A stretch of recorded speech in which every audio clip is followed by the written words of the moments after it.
මිනිසෙක්ව විනාශ කරන්න සතුරෝනේ නෑ. ඔහුගේම අහංකාරය ඒකට හොඳටම ප්‍රමාණවත්.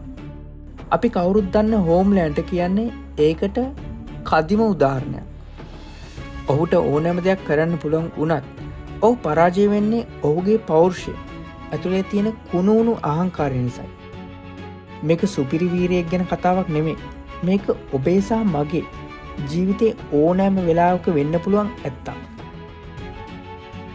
බලය සහ දක්ෂතාවය ලැබුණම ගොඩක් අයට අමතක වෙනවා තමන්ගේ හැසිරීම.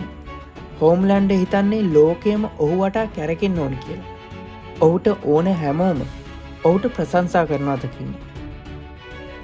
I am better. I am stronger. I'm stronger. I'm smarter. I'm better. I am better. කියන හැඟීම ඇතුලේ ඔහු තමන්ටම උගුලක් කටව ගන්නවා. අහංකාරයේ වැඩිමිනියක් කවදාවත් තමන්ගේ වැරදි දකින්නේ නැහැ. ඔහු හිතන්නේ ඔහු කරන හැමදේම හරි කියලා. හැබැයි මතක තියාගන්න. ඔබේ හැසිරීම නරක නම් ඔබේ දක්ෂතාවයට ඔබව බේරගන්න බෑ.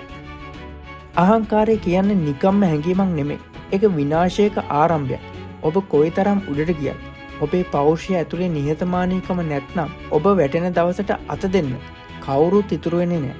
හෝම්ලෑන්ඩ් වගේම අහංකාරය නිසා ගොඩනගන ඕනෑම බලයක් දවසක තනි තප්පරයකින් කුඩු වෙලා යනවා. සැබෑ බලය තියෙන්නේ අනුන්ව යටපත් කරන එකේ නෙමෙයි. තමන්ගේ හිත පාලනය කරගන්න එකේ.